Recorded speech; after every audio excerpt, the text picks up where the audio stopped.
If you Doordash, do not deliver to 166 Lower Creek Road. If you get that address, please cancel immediately. Ignore the high tip, it's not worth it. I haven't been Doordashing long. I think it's been 2 months since I started. And now, I'm writing this submission from the trunk of my car. Why am I writing this instead of calling the cops? Well, because I've already called 911. And the dispatcher laughed and hung up. According to her, 166 Lower Creek Road doesn't exist. And they get a prank call about that address every other night. Hell, she even said that Lower Creek Road has been closed for years. So I'm writing my story on here, because you all will believe me. I was in the last 10 minutes of a 4-hour shift with Doordash. When I saw that it was 10:50 p.m., I decided to call it a night and head home. I then attempted to end my dash, but a new order popped up. Go to McDonald's, the pay showed $50. The pay is usually $10 at the highest. I couldn't say no.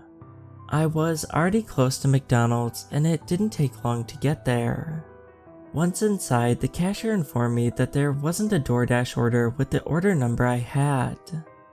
I looked at the items ordered and it was just an ice water and nothing else. $50 pay for an ice water. Whatever, I'll take it. The cashier laughed at the order and handed over a large styrofoam cup of water. She informed me that they get an order like this every other night. As I walked back to my car, I felt very weird about this order. My gut told me to cancel. But I had already left the store with the item. The delivery address was only 3.5 miles out, and I reminded myself of the high payout. Money that I really needed. So I pulled out onto the highway and made my way to Lower Creek Road. In no time, the GPS had me on a heavily wooded dirt road. It was very curvy and hard to navigate in the dark. My paranoia had me seeing things out of the corner of my eyes. I pressed on. After what felt like an eternity, the GPS said aloud, "Turn left onto Lower Creek Road in a quarter mile."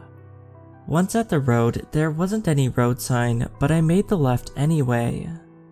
"Your destination will be on your right in 1 mile, the GPS said. Off the bat, I noticed none of the mailbox numbers started with a 1. They all started with a 6.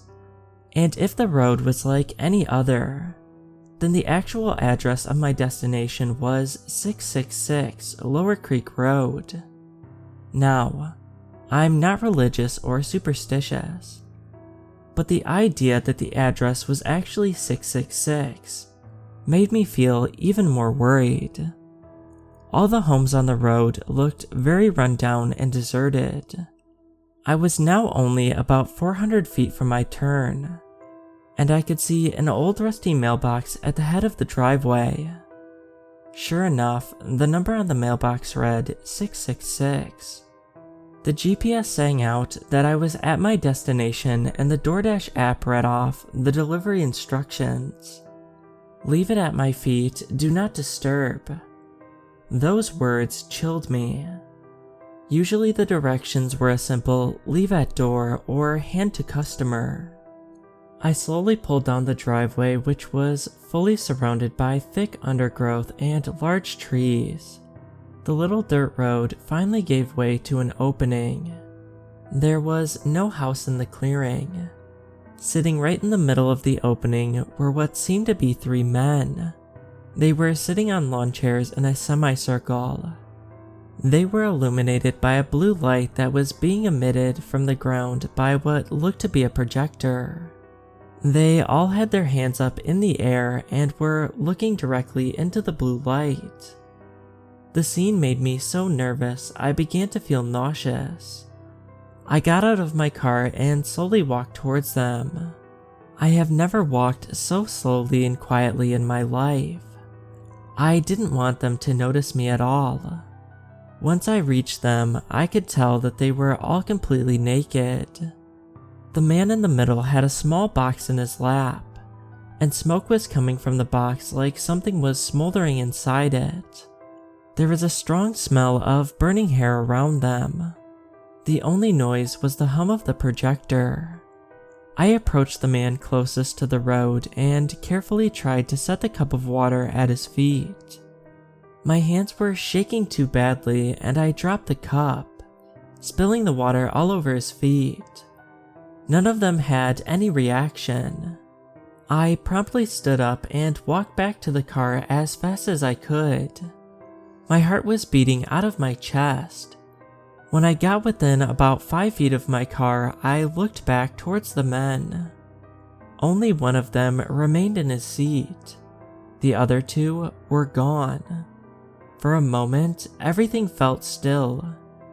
And then the man's head snapped in my direction. He stood immediately and started sprinting towards me. I turned quickly to get in my car, but what I saw stopped me completely. The other two men were sitting in the driver and passenger seats, both of them staring forward. I heard the man's footsteps closing in from behind me, and before I could react, he tackled me headfirst into my car. The impact was so violent and I immediately felt blood running down my face. As I pleaded, the man dragged me back to the lawn chairs. He threw me down in the middle chair and dumped whatever was burning in the small box over my head. The embers burnt my scalp. I began to scream as the man grabbed my face and forced me to stare into the light. My eyes began to get very heavy and I couldn't keep them from closing. When they opened, I was no longer in the middle of the woods at night. It was now daylight. I was now high in the mountain and seated in front of a massive opening in the side of it. Carvings were all around the outside of the opening. The carvings depicted faces with their mouths agape. The men were seated beside me. All three hummed in unison. The opening gave way to a large pit that seemed to be forever deep. A large gust of wind pushed out from within the mountain before the air was sucked back into the opening forcefully. It was like the mountain was breathing. Each exhale pushed me away. Each inhale pulled me closer and closer to the pit. My eyes widened as I realized it wasn't the mountain breathing, but that something very large down inside the mountain was the source of the air. Something very massive. Something very alive. Just the thought of the unidentified being made me want to scream out in madness. My fixation on the abyss was broken by a buzzing and vibrating in my pocket. My phone was ringing. This broke my trance, and I realized I was back in the woods in the middle of the night. I looked around me and realized that the three men were still in a meditative state as they looked into the blue light. I jumped from the chair and started to dash for my car. I crashed into the driver's side door and dug for my keys. Nothing. They were gone. I looked towards the men and noticed they were now walking towards me. I noticed my trunk was open and hopped inside before slamming it down. That's how I ended up in the trunk. I'm laying here with no hope. I just want you to know to never deliver to 666 Lower Creek Road. Also, there is something in that mountain.